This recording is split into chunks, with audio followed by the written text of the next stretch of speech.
Bonjour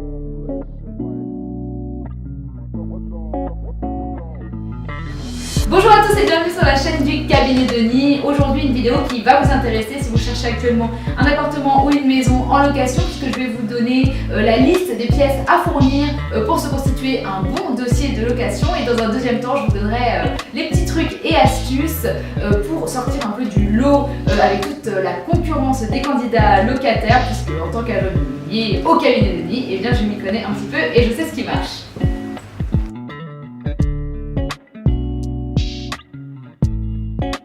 La liste des pièces à fournir. Alors dans un premier temps, il faut justifier votre identité. Pour cela, vous pouvez donner une photocopie recto verso de votre carte d'identité ou de votre passeport. Dans un deuxième temps, il faut justifier votre domicile, là où vous habitez. Donc par exemple, vous pouvez donner vos 3 dernières quittances de loyer si vous payez déjà un loyer actuellement.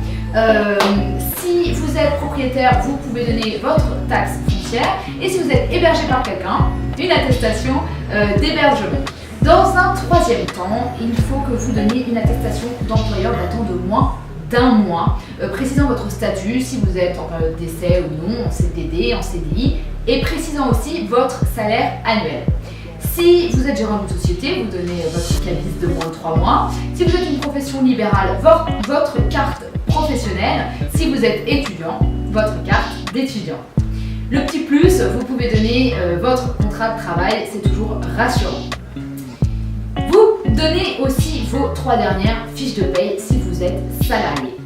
Les 2 derniers bilans si vous êtes gérant de votre propre société. Un justificatif de retraite si vous êtes retraité, plus tout ce qui est pension, prestations sociales, selon votre situation. Et vous pouvez donner aussi votre dernier avis d'imposition.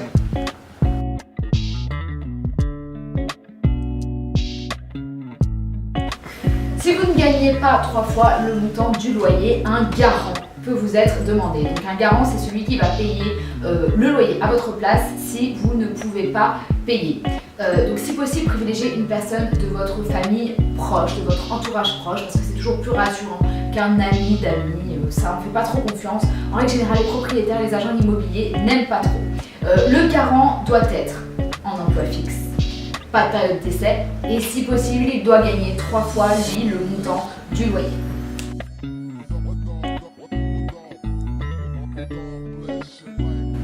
Je vais maintenant vous donner les petits trucs et astuces pour sortir du lot après votre visite. Par exemple, vous pouvez envoyer un SMS ou un petit mail de remerciement. C'est vrai que moi, par exemple, après une visite, j'aime bien être remerciée, ça fait toujours plaisir et en plus, ça montre votre motivation à avoir l'appartement. Je vous conseille aussi d'avoir toujours sur vous, lors des visites, un dossier papier, puisque pour nous, agents immobiliers, comme ça, on repart à l'agence, nous avons votre dossier papier et on ne perd pas de temps à imprimer votre dossier, on a tout sous les yeux.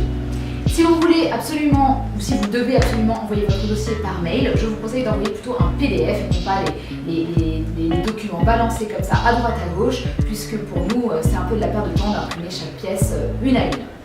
Les petits plus aussi, pour votre dossier par exemple, vous pouvez mettre votre CV, c'est toujours agréable et c'est bien à lire, mais aussi une lettre de présentation qui va avec votre CV. C'est vrai que comme ça, on peut voir qui vous êtes. Et aussi, pourquoi pas, une lettre de recommandation de votre ancien propriétaire qui atteste que vous êtes un bon payeur. Merci d'avoir suivi les trucs et astuces du cabinet Denis. J'espère vraiment que cette vidéo vous a aidé. Si vous êtes à la recherche d'un appartement ou d'une maison en location, vous pouvez nous contacter à tout moment via notre site web cabinetdenis.fr ou même nous laisser un petit commentaire sur la vidéo. À bientôt.